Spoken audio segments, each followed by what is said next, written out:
Hi guys, welcome to our channel Mahir Shaikh. నేను మీ Sumayya. ముందుగా మన ఛానల్ని సబ్స్క్రైబ్ చేసుకోండి, పక్కనే బెల్ ఐకాన్ కూడా ఉంటుంది, దాన్ని యాక్టివేట్ చేసి పెట్టుకోండి. మీకు తెలిసిందే కదా, మనం వ్లాగ్స్ అయితే చేస్తున్నాము. ఇవాళ రంజాన్ డే 2 వ్లాగ్ అనమాట. సో ఎర్లీ మార్నింగ్ 4 అయితే అయ్యింది టైమ్. ఇవాళ ఫస్ట్ నుంచి అయితే షూట్ చేసేసాను మీకోసమే. ఫస్ట్ రైస్ అయితే కడిగి పెడుతున్నాను. ఏంటి టొమాటోస్ చూపిస్తున్నాను అనుకుంటున్నారా? కర్రీ అయితే చేయబోతున్నాను అనమాట. ట్యాబ్లెట్ వేసుకోవడం మర్చిపోయాను. ట్యాబ్లెట్ అయితే వేసుకుంటున్నాను.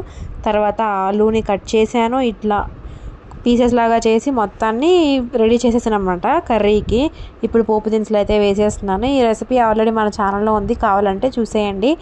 సో పోపు దినుసులు నూనె వేగక ముందే వేసేసాను, ఎందుకంటే ఎర్లీ మార్నింగ్ కదా, టైం లేదు, అవే వేగుతాయిలే అని చెప్పేసి ఇట్లా పెట్టేశాను. టైం వచ్చేసరికి 4:40 అయిపోయింది. కర్రీ అయితే రెడీ అయిపోయింది, రైస్ ఉడికిపోయింది. ఇట్లా తర్వాత అన్నం తిన్న తర్వాత నాకు కాఫీ తాగే అలవాటు ఉంది. కాఫీ తాగకపోతే బీభత్సమే జరిగిపోతుంది నాకు. నేను యాక్చువల్గా బ్రూ ఇన్స్టెంట్ కాఫీ అయితే యూజ్ చేస్తున్నాను. యాక్చువల్గా సూపర్ స్ట్రాంగ్ కాఫీ యూజ్ చేసుకునేదాన్ని. ఇప్పుడు ఊరు నుంచి ఎవరు రాకపోవడం, నేను ఊరికి వెళ్ళకపోవడం అయ్యేసరికి అది ఇక్కడేమో దొరకట్లేదు. అందుకోసమనే ఇట్లా కొత్తాస్ వాళ్ళది బాగుంటుంది ఈ మధ్య, అందుకోసమే 2 రూపీస్ శాషెస్ తెచ్చుకొని అది యూజ్ చేస్తున్నాను అనమాట ప్రజెంట్. సో టైం అయితే అయిపోయింది, 5:20 అయిపోయింది ఆల్రెడీ. సో టైం అయితే మేమిద్దరం కలిసి తినేసి సెహరీ అయితే చేసేసాం. తర్వాత ఖురాన్ చదువుకున్నాను. 6 o'clockకి పడుకుని పోయాను. ఒక 1 hour పడుకున్న తర్వాత 7:30కి ఆ మధ్యలో లేచాను. బాబుకి పాప కోసం ఇట్లా రాగి జావ అయితే కాస్తున్నాను అనమాట. సమ్మర్ వచ్చేసింది కదండి, మీరు కూడా పిల్లలకి అట్లీస్ట్ ఒక్క పూటన్నా ఇట్లా బ్రేక్ఫాస్ట్లో లేకపోయినా ఒక్క పూటన్నా ట్రై చేయండి రాగి జావ ఇవ్వడం కోసం. ఐరన్, కాల్షియం అన్నీ ఉంటాయి వాటిలో. మా పాపకు కూడా ఇదే పెడతాను. ఇందులో నేను ఏం వేయట్లేదు, ఎందుకంటే బాబు తినేటప్పుడు అందులో కొంచెం సాల్ట్ విత్ పాలు యాడ్ చేస్తాను అనమాట. నేను ఎలా పడితే అలానే చేస్తూ ఉంటాను, అంటే 2-3 రకాల్లో చేస్తూ ఉంటాను అనమాట రాగి జావ అనేది. తర్వాత వచ్చేసరికి బాబు టిఫిన్ చేసేసాడు, పాలు వేసుకొని పాలు కలుపుకొని రాగి జావ అయితే తాగేశాడనమాట. మా పాపకి వాళ్ళ అన్నయ్య అంటే చాలా ఇష్టం.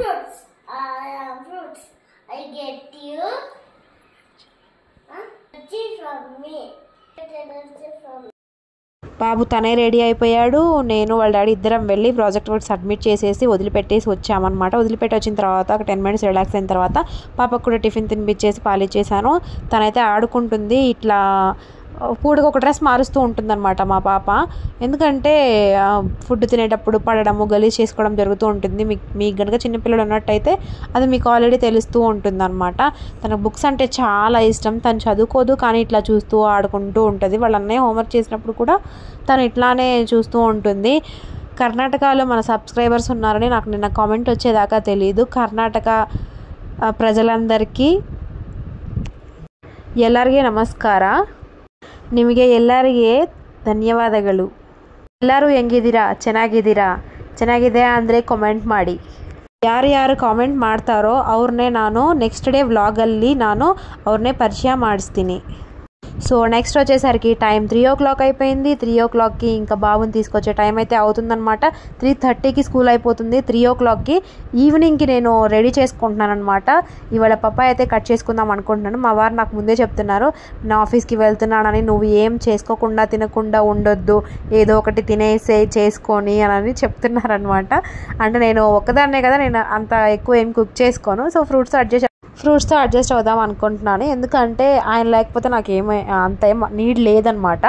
సో ఎట్లానో ఫ్రూట్స్ ఉంటాయి కదా, ప్రతిరోజు చేసుకోవాలంటే ఏం చేసుకుంటాం చెప్పండి. అయినా ఒక్కదానికోసం వండుకోవాలి, మళ్ళీ పిల్లలకి సపరేట్గా వండాలి, ఇవంతా అయ్యే పని కాదని చెప్పి ఇట్లా పప్పాయ కట్ చేసుకుంటున్నాను. ఈవినింగ్కి నైట్కి ఆయన కూడా వచ్చి తింటారు కదా, బాబు కూడా తింటాడు స్కూల్ నుంచి వచ్చి అని చెప్పేసి బాబు రాకముందే ప్లాన్ చేసుకున్నాను అనమాట.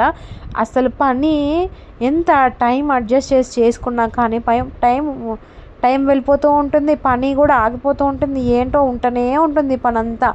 సో ఈ వ్లాగ్లో ఎందుకు చెప్తున్నాను అంటే, యాజ్ ఏ మదర్గా నాకు ఈ పనులన్నీ ఇష్టంగా చేస్తాను. అసలు కష్టం అనిపించదు నాకు ఎందుకో పిల్లల విషయం దగ్గరకు వచ్చేసరికి.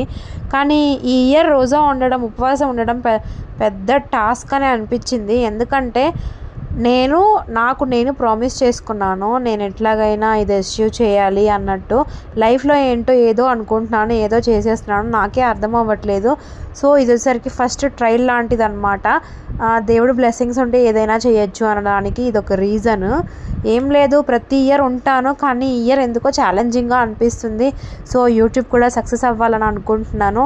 సో బాబునైతే తీసుకొచ్చేసాను. 4 అయితే అయిపోయింది. టైం వచ్చేసరికి 3:30కి వెళ్తే పిల్లలు అందరిలో తీసుకొచ్చేసరికి 4 అవుతుంది. మాహిర్ అయితే తినేసి ఆరెంజ్ తినేసి ఇట్లాగా హోంవర్క్ అయితే చేసేసుకుంటున్నాడు. టైం వచ్చేసరికి 5:20 అవుతుంది. అసర్ నమాజ్ అయితే చదువుకోవాలి. అసర్ నమాజ్కి అయితే రెడీ చేసుకొని చదువుకుంటున్నాను. పిల్లలు పాప ఆడుకుంటుంది. ఇల్లు కొంచెం మెస్సీగా ఉంటుంది, ఇగ్నోర్ చేసేయండి. మీకు ఆల్రెడీ తెలిసే ఉంటుంది చిన్నపిల్లలు ఉన్న ఇల్లు ఇట్లా మెస్సీగా ఉంటుందని చెప్పి. ఇంకా మా ఇల్లు కొంచెం పర్లేదని అనిపించింది నాకు ఒక్కొక్కసారి. తర్వాత నమాజ్ అయిపోయిన తర్వాత రేపటి కర్రీకి ఏం చేద్దామా అనుకుంటుంటే కూరగాయలు చూస్తుంటే క్యాలీఫ్లవర్ అండ్ క్యారెట్ అయితే ఉన్నాయి. సో క్యారెట్ అయితే కట్ చేసుకుందాం అనుకున్నా. సో అయ్యే పనిలాగా అనిపించలేదు. తర్వాత నేను డిన్నర్లోకి చపాతీ చేసుకుందాం అనుకుంటున్నాను. ఎందుకంటే నేను ఒక్కదాన్నే కదా, నాకు సపరేట్గా తినడానికి ఏం లేదు. కాకపోతే మార్నింగ్ ఎట్లానో పాపం బాబుకి ఇట్లాగా రాగి జావే పెడుతున్నాను కదా, నైట్ అన్నా కొంచెం టిఫిన్ చేసి పెడదామనే ఆలోచనతో నేను కూడా తనతో పాటే తినేద్దాం అనుకుంటున్నాను. నిన్న మనము సొరకాయ గారెలు అయితే ప్రిపేర్ చేసుకున్నాం కదా, ఆ పేస్ట్ అనమాట ఇది. సొరకాయతో ఉల్లిపాయలు పచ్చిమిరపకాయలు అన్నీ వేసి ఒక పేస్ట్ లాగా చేసాం కదా, ఆ పేస్ట్ మిగిలిపోయింది. ఆ కొంచెం పేస్ట్ ఈ పిండిలో వేసేసి చపాతీలు గ్రీన్ చపాతీలాగా చేశానమాట. పిల్లలకి కలర్ఫుల్గా ఉంటే తింటారు అండ్ హెల్త్ కూడా మంచిది. కొత్తిమీర పుదీనా మొత్తం వేసాను. పిండి కొంచెం లూజ్గా కలుపుకోండి, ఎందుకంటే ఇది కొంచెం నానేసరికి కొంచెం దగ్గర పడుతుంది. ఏదైనా నానలేదు అంటే వెంటనే చేసుకోవాలంటే బియ్యం పిండితో అద్దుకుంటూ చేసుకోండి. ఇప్పుడు మనం రేపటికి క్యారెట్ అయితే కట్ చేసి పెట్టుకుందాము. మన రేపు మార్నింగ్ క్యారెట్ కట్ చేసుకోవడం అస్సలు అయ్యే పనే కాదు. ఈసారి త్వరగా అవ్వాలి కాబట్టి నేను తురుం కర్రీ చేద్దాం అనుకుంటున్నాను. పొద్దున్నే కదా, ఈ క్యారెట్ కుక్ కూడా అవ్వదు. ఎప్పుడన్నా సరే క్యారెట్ గినక ఇట్లా మెత్తబడిపోయింది, ఇట్లా రౌండ్ తిరిగిపోతుంది, కట్ అవ్వట్లేదు అనుకుంటే, జారిపోతుంది అనుకుంటే ఇట్లాగా వాటర్లో ఒక అరగంట సేపు పెట్టండి. అప్పుడు మట్టి వదులుతుంది, క్యారెట్ కూడా గట్టి పడుతుంది అనమాట. ఇట్లా నేను క్యారెట్ని అయితే నానబెట్టేశాను. టైం అయితే అయిపోయింది, 6:30 అయిపోయింది. మధ్యలో వెజల్స్ వాష్ చేసుకున్నాను, అంటే అంట్లు కడిగాను. తర్వాత ఇఫ్తార్ టైం అయితే అయిపోయింది. మా పిల్లలు నాకంటే ముందుంటారు. మా అబ్బాయి కూడా నేను కూడా రోజా ఉన్నాను, నేను కూడా తినాలని మా అబ్బాయి వస్తే బాబు వెనకాలే పాప కూడా ఇలా పరిగెత్తుకుంటూ వచ్చేసింది అనమాట. తనకు కూడా కొంచెం ఖర్జూరా అయితే పెట్టేశాను నోట్లో. ఎలా నిలబడిందో చూడండి, కాలు మీద కాలు వేసుకొని. తనకు నించోవడం కూడా సరిగా రాదు, కానీ అన్న ఏది చేస్తే అది కావాలంటది. మాహిరేమో నా పప్పాయ దొంగలిచ్చి తినేస్తున్నాడు. నువ్వు చూడొద్దు అంటున్నాడు. ఒకవైపు ఫోన్ చేతిలో పట్టుకొని, ఒకవైపు పిల్లల్ని చూసుకుంటూ, ఒకవైపు వ్లాగింగ్ చేసుకుంటూ లైఫ్ ఎలా అయిపోయింది అంటే ఏ బ్యూటిఫుల్ హ్యాపీ లైఫ్ అనే చెప్తాను నేనైతే. ఎందుకంటే బిజీ లైఫే చాలా బాగుంది. ఎంటీ లైఫ్ కన్నా కానీ ఖాళీగా ఉన్నప్పుడు ఏమనిపించేది కాదు. ఇప్పుడు అసలు నమాజ్ టైం అయితే అయిపోయింది. మా పాప ఆల్రెడీ నమాజ్ చదివేస్తుంది. నాతో పాటు 2 కోతులు కూడా జాయిన్ అయినందుకు నాకు చాలా హ్యాపీ అనిపించింది. సో తర్వాత క్యారెట్ ఇందాక నానబెట్టేసాం కదా, నమాజ్ అయిపోయిన తర్వాత ఇట్లాగా తురిమేశాను అనమాట. పాపకి ఉగ్గు కూడా రెడీ చేసేసాను. త్వరగా పెట్టేసి స్నానం చేపిద్దామని చెప్పేసి. తను తినదు, తనకి కొంచెం ఫుడ్ ఇష్టం ఉండదన్నమాట. మేము తినే ఫుడ్ తింటుంది, తన ఫుడ్ తను తినదనమాట. పిల్లలిద్దరికి స్నానాలు చేపించేసాను. ఇద్దరికి స్నానాలు చేపించేసిన తర్వాత టైం 8 o'clock అయిపోయింది ఎగ్జాక్ట్లీ. ఇప్పుడు చపాతీ అయితే చేసేసుకోవాలి. బీభత్సంగా ఆకలేస్తుంది. ఇంకా పప్పాయ ఒకటే తినేసాను, ఇంక మధ్యలో ఏం తినలేదు. కనీసం వాటర్ కూడా తాగే టైం లేదు పిల్లలతో. ఇట్లాగా కింద అద్దుకునేటప్పుడు చపాతీకి నేను బియ్యం పిండి యూజ్ చేశాను. ఎందుకంటే మనము ఈ పిండి కొంచెం లూజ్గా ఉంది కాబట్టి మళ్ళీ చపాతీ పిండి వేసుకుంటే బాగోదన్నమాట. బియ్యం పిండి కొంచెం వేసుకుంటే టెక్స్చర్ బాగా వస్తుంది. అంటే ఇది ఒక్కసారే చేస్తాం కదా ఈ చపాతీ, మనం నార్మల్ చపాతీలు ఎలా చేస్తామో అలా కాకుండా కొంచెం మెత్తగా వస్తాయి అన్నమాట చపాతీలు కూడా. ఒకసారి చేసుకుంటే సరిపోతుంది. ఈ విధంగా నేను నెయ్యి కావాలంటే నెయ్యి, నూనె కావాలంటే నూనె వేసుకొని బాగా కాల్చుకోండి. 2 వైపులా బాగా ఉబ్బుతాయి కూడా, అంటే పొంగుతాయి కూడా.